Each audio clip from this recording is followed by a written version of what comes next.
In the name of the Father, and of the Son, and of the Holy Spirit.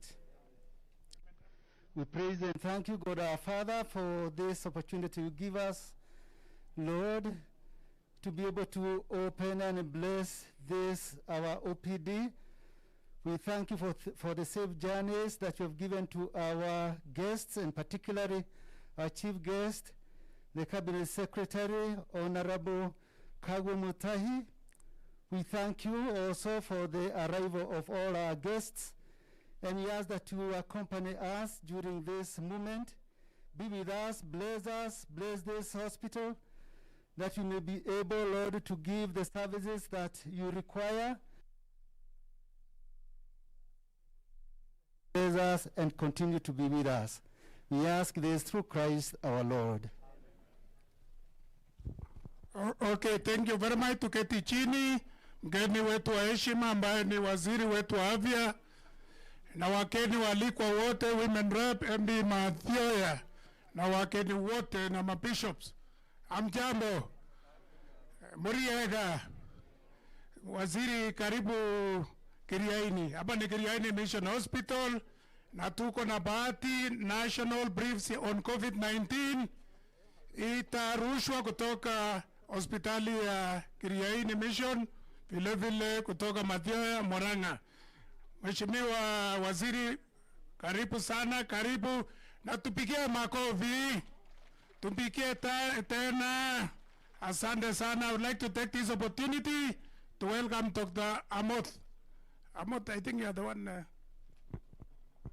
The Waziri. Waziri, you can proceed. Amjambo. Adwamona na Muriega ligi. Asanteni. If you allow me, Bishop, what I would like to do first is to ask Mama County and the area member of parliament waseme kitu kwa sababu wajua hapo ni kwao. Mjumbe, tafadhali sema kitu kwa sababu hii ni area yako. Asante sana Waziri Mutahi Kagwe with the officers from the Ministry of Health na viongozi our Lord Bishops na DCC wetu, Mama County. Nimesikia hata governor wetu wako hapa. Adoite Muriega. God is good and all the time. Are you happy that our CS is here today? Even us, indeed, we are extremely delighted to host you here and to have you here. And we know as a country, because of the efforts you people are putting, that we shall overcome. But as we have been told again and again and again, let us heed to the advices that we are being told, because this disease is real and it is killing. So let us be cautious, and we pray that we can be able to save lives. Thank you very much, and welcome Waziri together with your team. Asante sana. Murega dwaitogaini mwega na hede ciothe. Our CS Mutahi Kagwe, my Lord Chief the Bishop, and the management of the Kiriaini Mission Hospital na aikaria goko gwito Mathioya. Yangu itakuwa ni machache kabisa kwa sababu ya wakati. Kwanza ni kumkaribisha CS wetu Mutahi Kagwe katika Mathioya constituency, Murang'a County, na pia kwa kushukuru kanisa kupitia uongozi mzuri wa Bishop wetu Bishop Maria kwa sababu ya kushikilia maneno ya afya katika hii constituency na katika county yetu ya Murang'a. Waziri, hii hospitali ambayo unaona inaitwa Kiriaini Mission Hospital ndio hospitali kubwa ambayo inawahudumia wananchi wa hapa Kiriaini. Kiriaini ambayo iko katika Mathioya constituency, Waziri, hatuna hospitali ya serikali ambayo imefikisha level 4. Kwa hivyo hii ndio inawahudumia wote, so hatuwezi sema ni private, ni kama public tu. Nimekuwa na cases nyingi ambazo wananisaidia. Tumekuwa tukifanya medical camps pia na wao, na pia the newly found Udhaya Hospital ambayo ni branch ya Kenyatta National Hospital wamekuja hapa, tumefanya medical camp na wao, na hata leo Waziri walikuwa wamekuja kusaidiana ama kufanya medical camp, kupatiana free eye check up, na pia watu wamepewa miwani siku ya leo. Kwa hivyo tunashukuru for the partnership we have between the government and the private sector, and especially to the church. Waziri, my request will be, even as we extend the services, najua sasa maneno ya corona imekuja katika counties, we also consider the mission hospitals, ambazo wakati mwingine wanajitolea, wakati mwingine wanasaidia communities, na wanakuwa pia their resources are also zinakuwa pia wako na high demand. So zile PPEs tunapeana na kila kitu, tukipata kidogo pia tunasaidia mission hospital. But I want to confirm that NHIF has really been of help to our community. Inasaidia watu kwa sababu wale ambao wako na NHIF card wanakuja kwa hospitali hii na wanasaidika. Ya mwisho, waziri, we want to thank you as the county of Murang'a for what you have mentioned pale tulikuwa na wewe, na kwanza nipeane apologies za governor wetu Mwangi wa Iria. Tumekuwa na yeye pale county ya Murang'a at the hospital, na bishop amesema apologies kwa sababu amechelewa kidogo na alikuwa na mkutano mwingine, kwa hivyo amesema tumwakilishe, and I know there is also the representative, the CECs and his PA are here. But what we want to say, Waziri, thank you and tell His Excellency we are happy for the commitment ya ile Kenneth Matiba Hospital, for the commitment of the contribution of 200 million to the Kigumo for Kirwara, and we know, najua mheshimiwa hajasema, he's looking forward to have a level 4 facility here in Mathira constituency. Kwa hivyo, hiyo proposal nitakuja na mheshimiwa ili tupangane vizuri. Ngorire we muthoniwa na muhakania kiragirio. Na tondu hanyino hahoguo murimo uyu gwaru ha mukuruini. Ukirikanaga ndo Murang'a thoni na we mushie. Karibu sana na Mungu akubariki. For all of us, tuweke social distance, corona iko. Kwa hivyo tuchunge. Tuirore na turoro corona ndirathio ikerakuo ni andu. Tuigite social distance, twithambe moko, twikire mask, na tuthina mbere kuhoya Ngai king'uki giki gitweherere, no muno makiria twihuge na tuige social distance na tuendane. Ngai witu amurathime na ni ngatho. Asanteni sana. Asante. Thank you very much, Mama County. Kwa sababu sasa niko na social distance ya kila mtu, ndio naweza kutoa mask. Lord Bishop, my Lord Bishop, and clergy here present, Murang'a, the leadership of Murang'a County, and I want to recognize that we have just come from Murang'a town, where we were hosted by Governor Wairia, and indeed he did say jambo. I also want to bring the greetings of His Excellency the President. Aliniambia nikifika hapo, Lord Bishop nimsalimie, especially the clergy, and that's what I was told, especially the clergy na viongozi wote ambao mko hapa na watu wa Kiriaini kwa ujumla. Ladies and gentlemen, I am excited to be here in Murang'a County in my continuing exercise of my assessing the preparedness of counties in combating this very dangerous pandemic called Covid-19. Let me start by extending my sincere gratitude to the people of Murang'a, led by Governor Mwangi wa Iria, for the warm welcome they have accorded us here in Murang'a, and my team from the ministry. I also want to thank the Bishop of the Diocese of Murang'a, Bishop James Wainaina, in whose facility we now are in. Like a few other counties I have visited in the recent past, I am happy to report the progress made so far by the county government of Murang'a is satisfactory. I am informed that so far 349 isolation beds, 35 ICU beds are in place in various health facilities across the county. And the pleasing thing about that is that that means that Murang'a County is already above the 300 threshold that was mandated by the President. This is quite a commendable job, and considering that at the time of the presidential directive, the county had only a bed capacity of 96. So in a very short time, they have really scaled up. In partnership with the Kenya Medical Training College, the county has set up an isolation center to cater for the COVID-19 cases.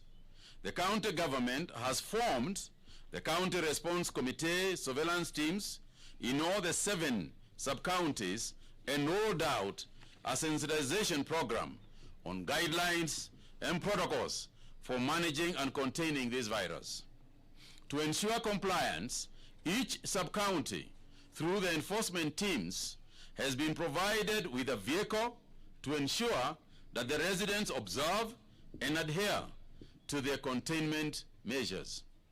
For this, I want to sincerely thank the governor and his team and urge that this is stepped up and you keep up with the good work.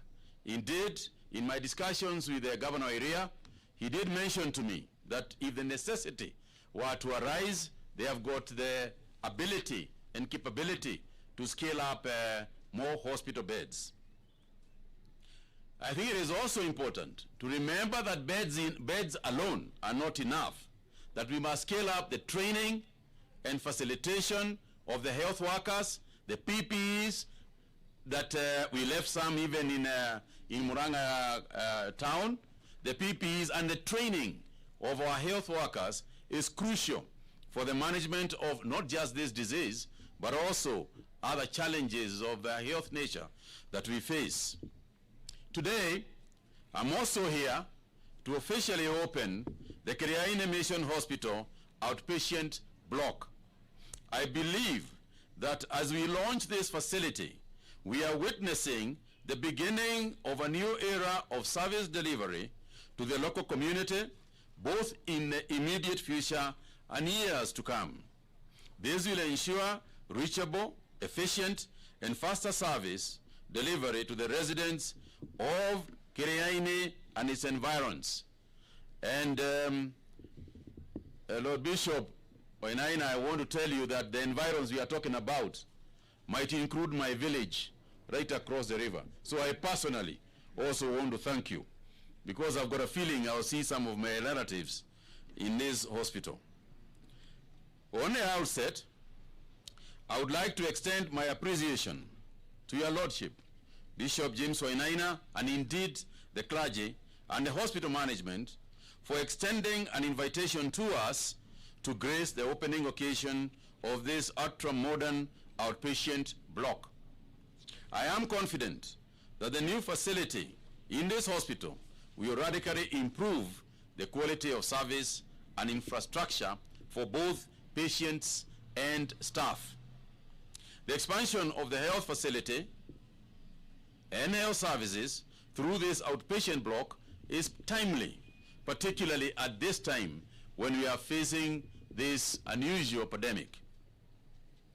This facility also comes at a time when the government is implementing His Excellency the President's Big Four agenda, which includes accelerating progress towards achieving universal health coverage as a means of realizing the right to health as enshrined in our Constitution. Fellow Kenyans, the government recognizes the outstanding and significant contribution of the Catholic Church in the country's health system. The thousands of patients you have served are a living testimony to the care, love, and support offered every day by the Catholic family. I'm glad to note that last year, Kiriaini Hospital attended to some 63,772 general outpatients, 9,031 in the specialized clinics, 3,372 hospital admissions, and 1,346 maternity services. This is in line with the hospital's mission statement, that is, to provide holistic, preventive, and curative medical services to all, with special concern to the poor and less advantaged, in the spirit of proclamation of Christ's healing ministry. However, specialized healthcare to halt and reverse the rise in non-communicable diseases, inclusive of cancers and other diseases in general, remains a key government concern that we cannot overlook. As the government continues to enhance a multi-stakeholder and cross-sectoral collaboration under the recently signed Health Sector Partnership and Coordination Framework, I want to urge the county governments to explore the areas of partnership with faith-based organizations and other stakeholders with expertise and technology which may be lacking in our public health facilities to be utilized for the benefit of our patients. Fellow Kenyans, today there are also other events happening around the country that I would like to take this opportunity to also tell the public. I am happy to inform you firstly that in focusing on specialized treatment, the government is setting up an integrated molecular imaging center, MIC, at the Kenyatta University Teaching, Research and Referral Hospital, which is about to take off with the signing of the contract between General Electric and the hospital today. The center will be the first public molecular imaging center of its kind in the country, as well as in the East and Central African region. The center, which will be ready for use in about 9 months, will see no need for Kenyans to go to India or South Africa to access PET scan machines and other key equipment to diagnose and treat cancer. The center will also set up the first public manufacturing plant for consumables used in the PET scan machines. This manufacturing plant is called Cyclotron and is only available in South Africa and North Africa. His Excellency President Uhuru Kenyatta, having approved the project to save lives of Kenyans who wait for long periods to get proper and fast diagnosis of cancer, will be breaking the grounds of the project in the next few weeks. Equipment alone, as I had just said, is not enough, and therefore, to ensure delivery of healthcare services, we must continue training our health personnel. Indeed, the need to have specialized human resource cannot be gainsaid. I'm also glad, therefore, to announce that the government of Kenya is today receiving some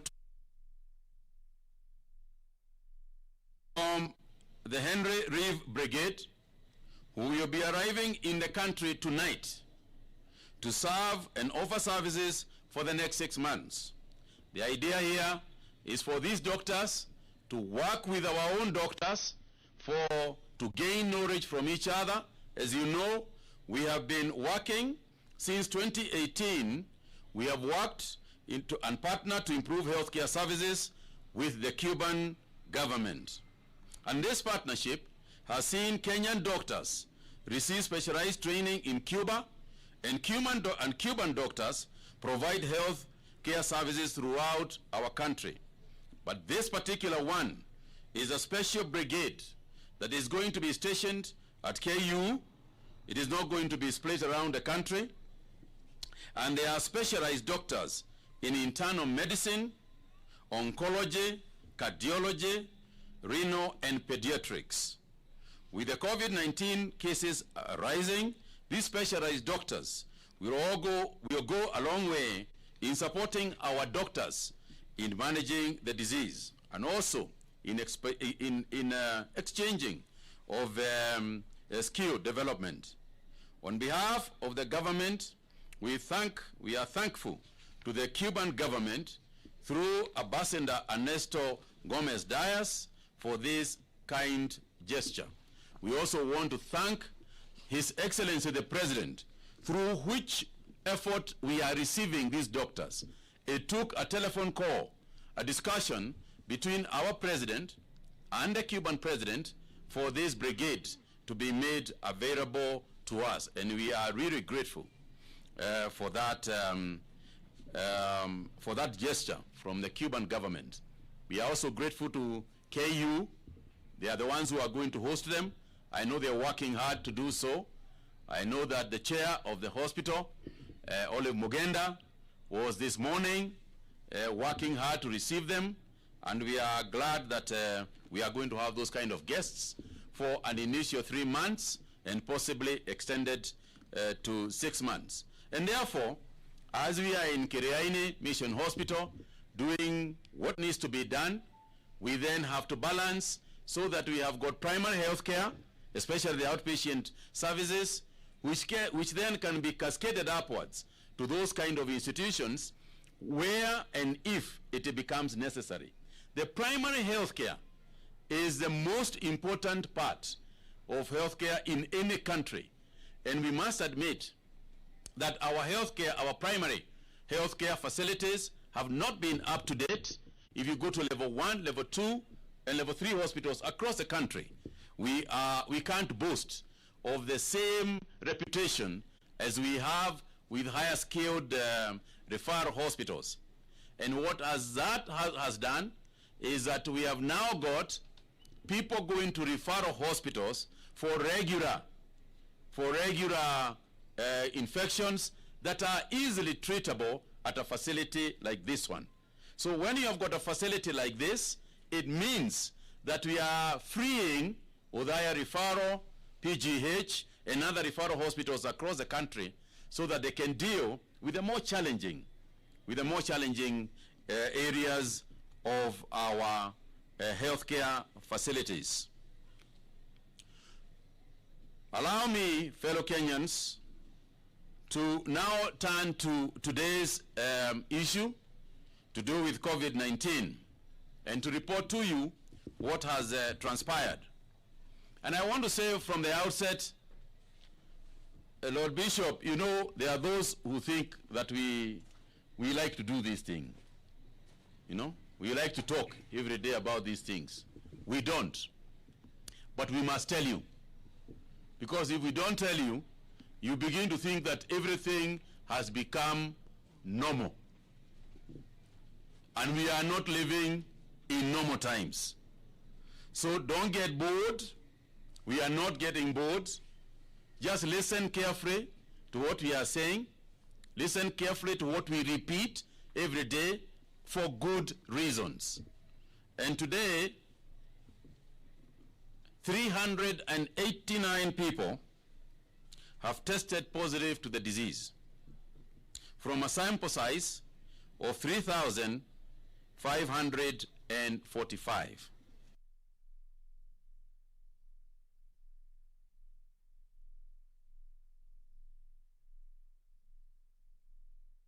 We have dealt with. And we have so far tested some 233,641.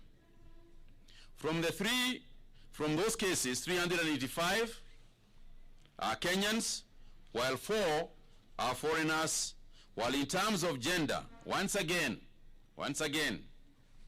260 are male and 129 are female. In terms of age, the youngest is a 5-month-old infant, while the oldest is 95. In terms of country distribution, Nairobi leads once again with some 6,761 cases. Mombasa steadying now, beginning to steady at 1,794. Kiambu growing at 666. Murang'a County is at number 23 out of 42 counties that have recorded cases with 17 only. And we would like you to stay there. I know there are 21 people who have contacted the disease here. I have just come from the Murang'a at the hospital, at the isolation facility. And I know that we have maintained, Murang'a has maintained a very low threshold. Nobody has, for instance, been treated with a ventilator machine, and so far they have been asymptomatic. And we pray to God that this continues to be the case. But the way to ensure that we do not join the ranks of those reporting very high cases is to observe the containment measures that we have given to everybody. Kwa wadwaitu adwa Murang'a ashushu aramari hana ende na shushu andu mamenye kiria gikugiria andu aitu mathire ni undu wa kinguku giki, kiria gikugiria andu aitu makue ni undu ni tukurikiria uria thirikari irauga, ni tukuona uria thirikari irauga, mundu agaikare na mundu ungi hakuhi, tondu ndui kana mundu ucio mwi nake hau, kwaja mundu wa Nairobi kana Mombasa, ndui kana mundu ucio muri nake hau ari na murimu uyu kana ndari naguo, kwaja ongirora ta murore ucio murigainie ta murore ungituiria muno wahota gustuka. Kwa hivyo I have to use a bit of the lingo to reach our grandmothers, since I can speak the language, and hopefully Murang'a will stay that way. Tungetaka kuwasihi watu wa Murang'a mjue ya kwamba hii si kazi ya serikali, kujikinga si kazi ya serikali. Serikali ishabinafsisha jukumu ya wewe kujikinga, na wewe kukinga na kushunga dadako, mamako, kwa sababu ukiumbukizwa ni rahisi sana pia kuumbukiza watu wale tunao katika famili zetu. Sana sana nataka wazee, sasa sisi wanaume, sisi ndio tunaumbukizwa zaidi na hii virusi, na ningewaomba tafadhalini tufanye vile kina mama wanafanya. Ukiangalia sana utaona kule katika soko kina mama wanavaa mask. Sisi wengine ukituangalia katika pale tunatengeneza katika garage, tunatengeneza magari, unaona sisi hatuna mask. Kwa hivyo mimi nawasihi wanaume, tafadhalini, we are double, 2/3 of the infections are actually men. So I am begging those of us ambao ni wanaume, tafadhalini. Sio kusema ati nyinyi kina mama sasa muashe kwa sababu wabu ati ni wachache, hapana. Hata moja ni mingi zaidi, hata mama moja ni mingi sana, mwanaume moja ni watu wengi sana. Na tunaona hata mtoto mchanga wa miezi 5 hata yeye pia ameumbukizwa. Na nikiona ile adwaitu wona yanakana kanini washi arwokana atimia tia igothie ngeirisho muthenya ucio kurashi arwokana mugatengerana kuo na marigo na igwa na ke uwo niguo tuwikaga kawaida na ni wega. No kahinda-ini gaka bai mutige gucerera kana mugeni ucio reke ogirio ni nyina, nawe nyina kana tiga guthie thoko utari na mask, tondu wathi wanyita murimu ucio ukiogithia mwana ni akugia ni akurwara. Na kwa kahinda-ini gaka ri we tuma kindu wakona mwako utumire nyina kana kindu ri tigana na igwa ona mutu tigana naguo tuma M-Pesa ni akuigurira yetigwa ndwaitu kana iye murona atia atimia githe tinyi mutagocio wira murona atia inyui githe tikaba M-Pesa kabaguo niona ni wenda kunyona ndumiro ucio tiga utindo ukijerera muno.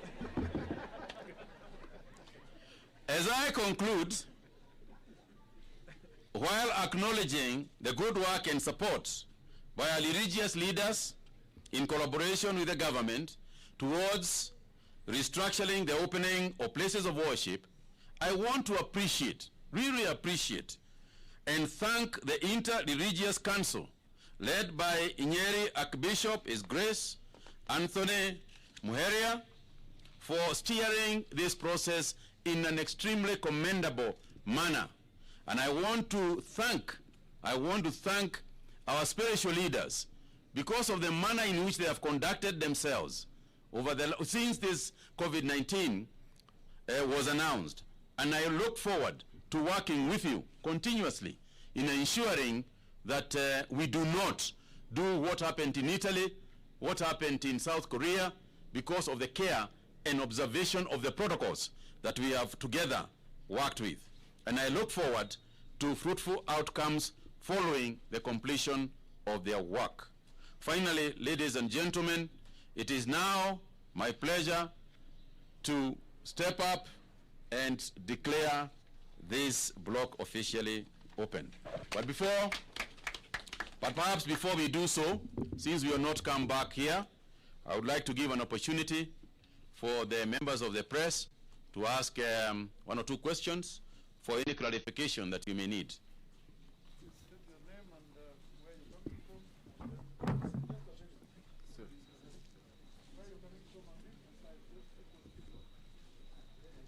Thank you so much, Waziri. My name is Melita Oletenges from NTV. My question is, we have health workers who have contracted COVID-19 in the line of duty.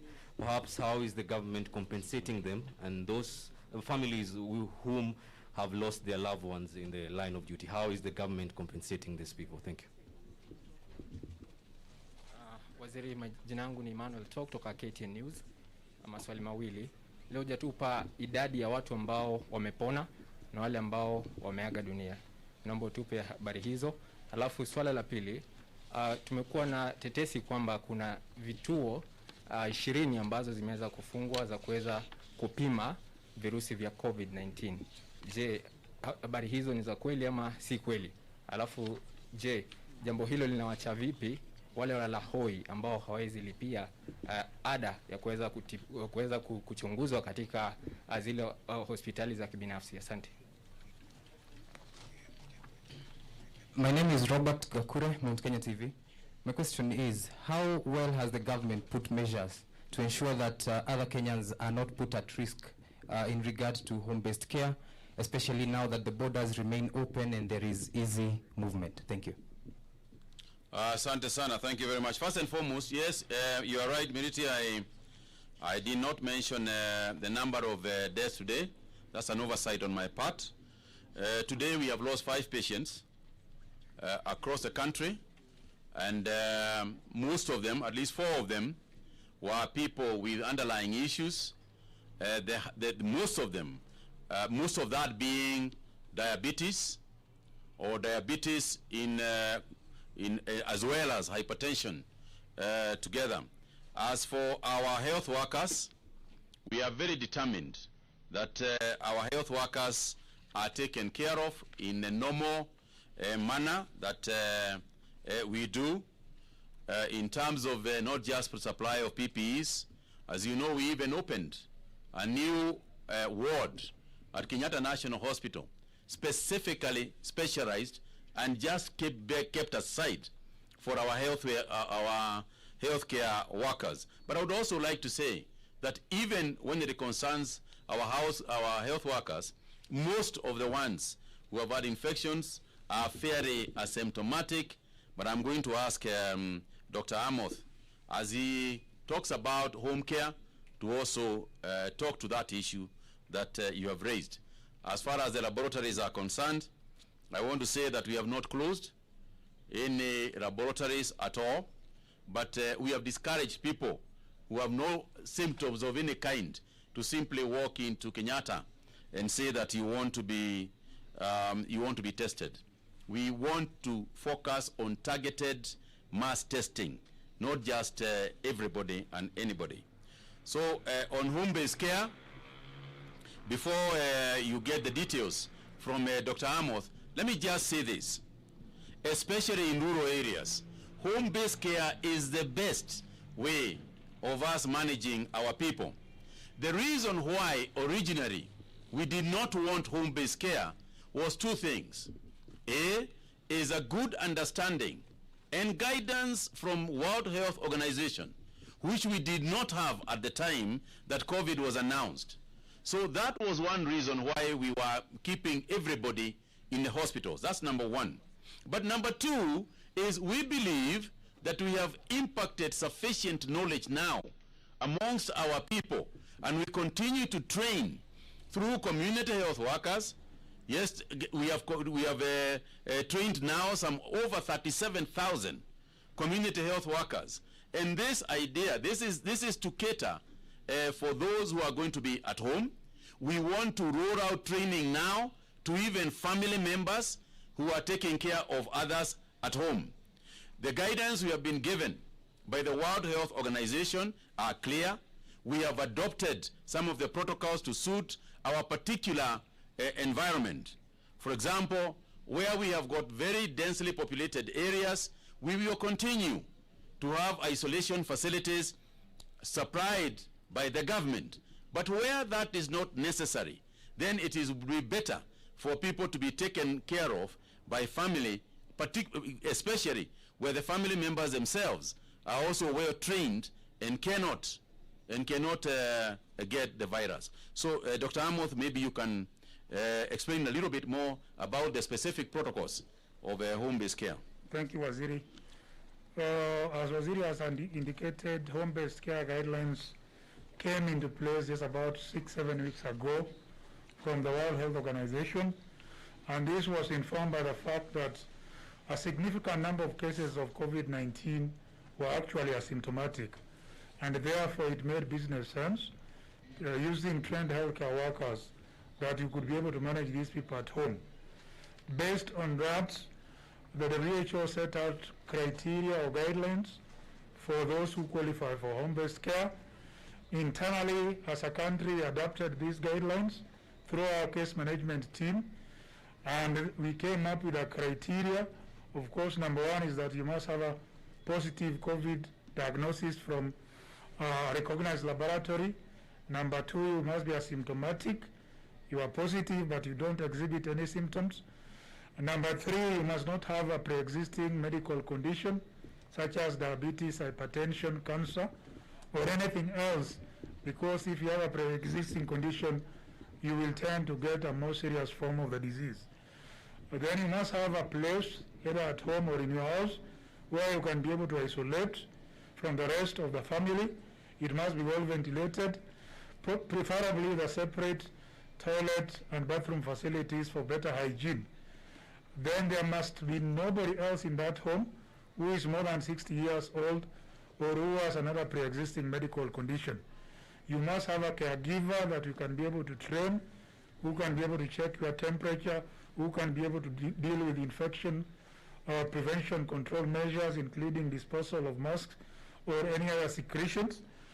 Then on top of that, the caregiver must give you support in terms of providing your meals, cleaning services, and many other raft of measures that are clearly spelled out in the home-based care guidelines that we have shared with the counties, and we have gone ahead to translate it into Kiswahili.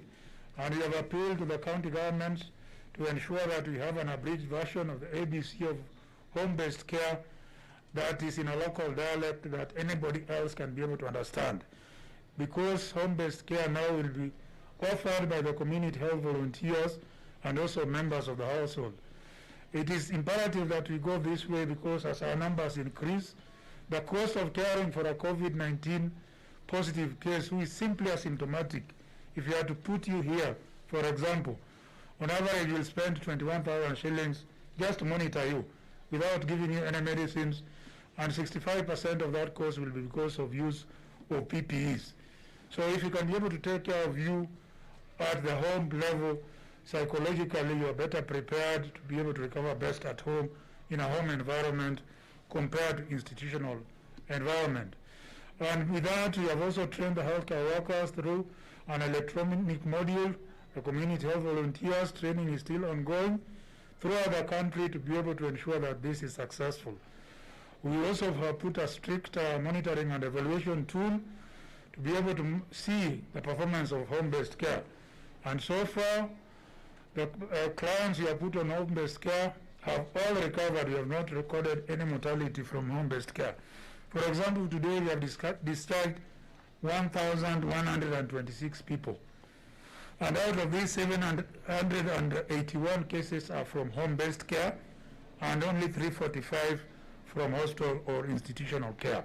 So this is the direction we want to take, hoping and praying that majority of our people will still be asymptomatic. And this is something that we have done before in the advent of HIV/AIDS, where we practice home-based care with very good success, and we believe with the sensitization of the healthcare workers, support of the community health volunteers, support of the communities, we can be able to do it again. Thank you. Thank you very much. Before I hand over to Bishop Wainaina, who I'm sure you want to say something before we proceed, let me just take this opportunity, if you allow me, Bishop, to just introduce one or two people that you might really want to know. For example, Bishop, because your hospitals are connected with NHIF, and I know that you have been saying there is a little deal that is pending, the culprit is here behind me. This is Dr. Peter Kamunyo. He is the CEO of the NHIF. So you can have a one-to-one, you know, after this. We have obviously met Dr. Amoth from the Ministry of Health, who is our Acting Director General of Health in the Republic. I don't think you have met this gentleman called Mamo. Mamo, if you step out there, maybe they can see you. That gentleman you see there works in the National Lab, Influenza Lab, and he is the one who looks after the samples that go there. When a sample is taken to Nairobi and they want to know whether you are positive or negative, this is the man who determines. And I can assure you that you can't bribe him to give a different result from what it is. I think the other one is Dr. Thega. Was Dr. Thega here? Yes, Dr. Thega is here as well. He is also in the ministry in the area of healthcare services, and these are the people who work behind the scenes to make the ministry successful. Nani mwingine iko daktari hapa? Dr. Nandiri. Dr. Nandiri huyu ndiye mkubwa wa nurses zote katika nchi yetu ya Kenya. Kwa hivyo pia our nurses are recognized as part of a very key leadership role in healthcare facilitation.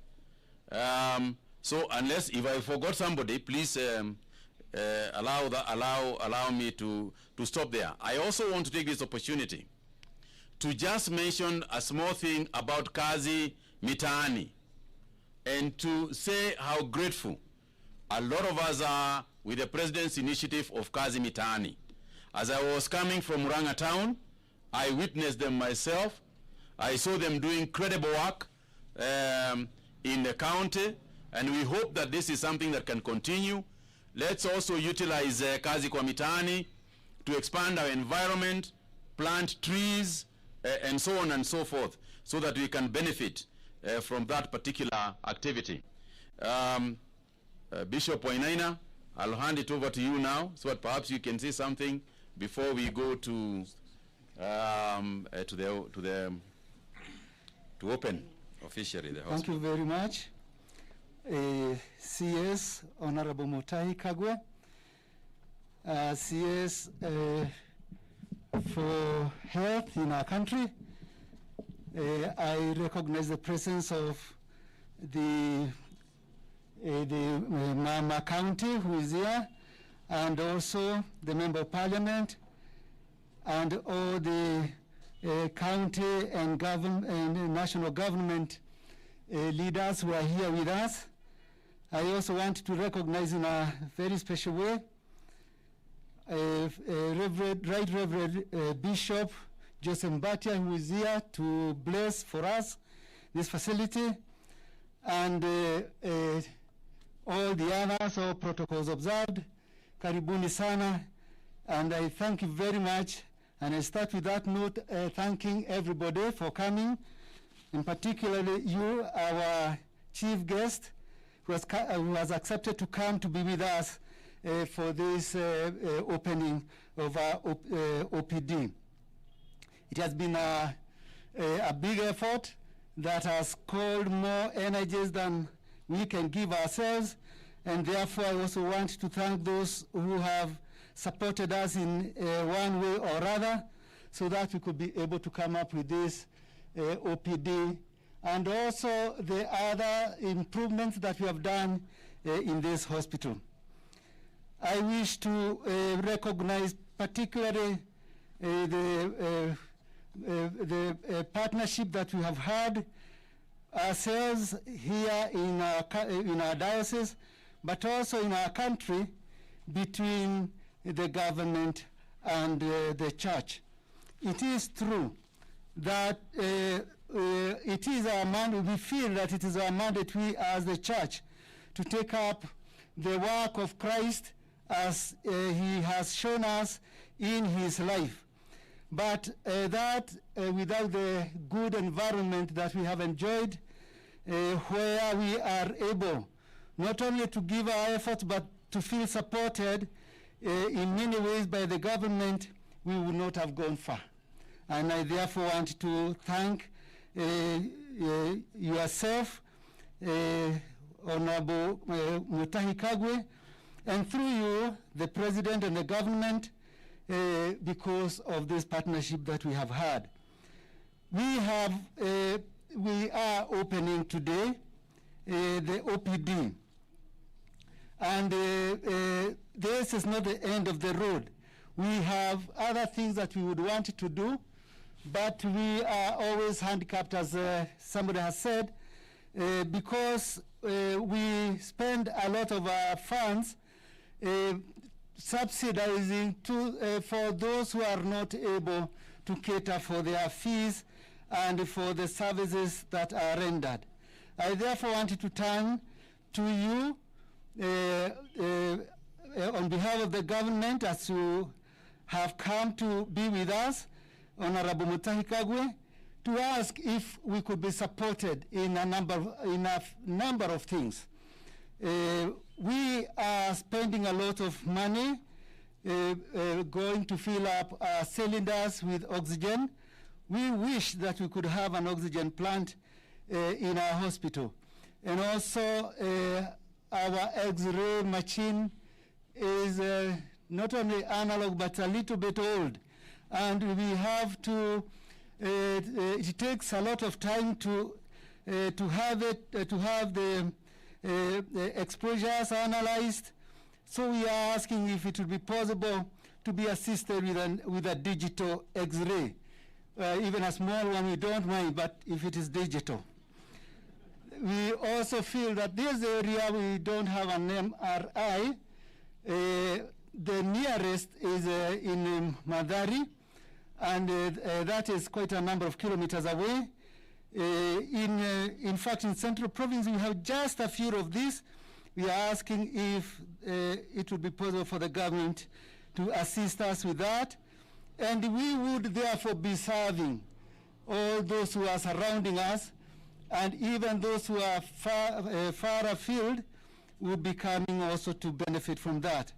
And I can tell you it is true that our hospital serves not only Mathioya area, not only Muranga, and the adjoining Nyeri County, but also patients seen coming from far, from different places in our country for treatment that is given in a special way because we are God-fearing people. I also would want to ask the county government. We accept and we know that the governor could not be able to be with us because of his schedule, and I wanted to appreciate the cooperation that has been there with the county government. On his behalf, there is his PA who has come to be with us, and I would want to send through him a message of appreciation and gratitude, while also asking to be assisted with 2 medical doctors for this hospital. As we come up with this enlarged OPD, you need more doctors. So 2 doctors, you could give us 2 doctors here in this hospital, and possibly also a doctor for our Gaichanjiro. The 2 hospitals, this one, your honor, this hospital, Kireine, plus Gaichanjiro, make a good proportion of all the health services that are given in our county.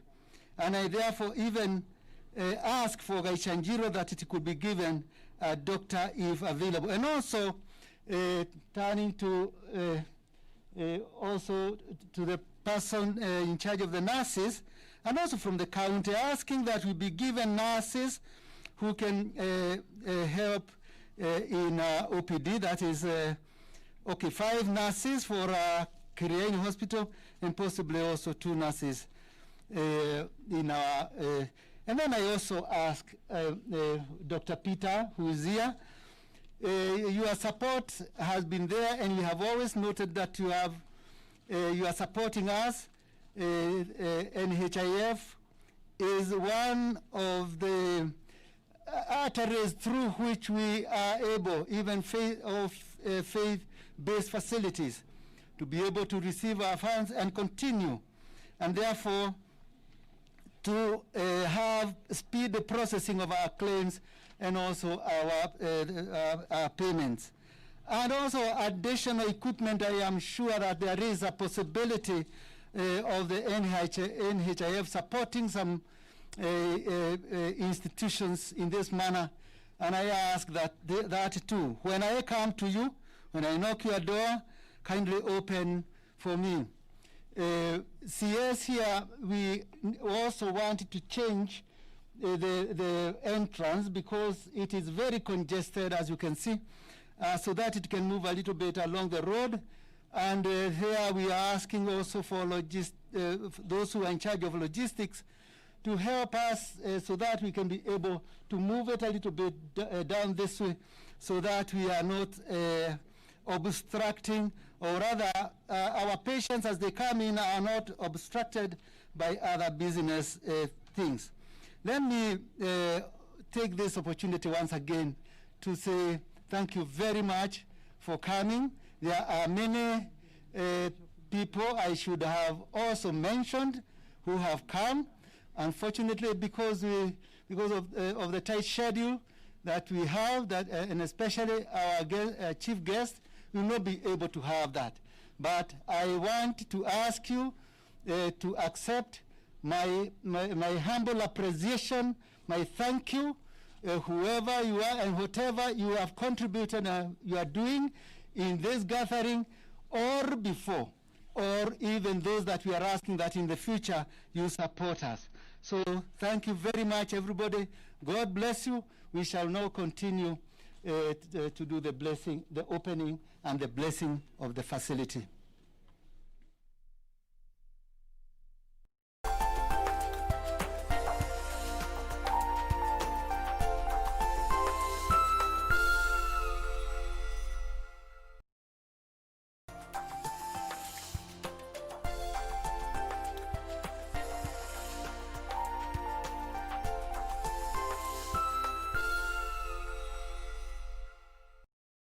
On the next episode of Corner. Now you're like his right-hand man, and the rest of us have to live with your crabby attitude. Pamela, please, nipatie peace. Binti anaongopanga sana ni kama utamwacha. Be a man. Rudisha binti kwa maisha yako. Unajaribu kupoison mind yake.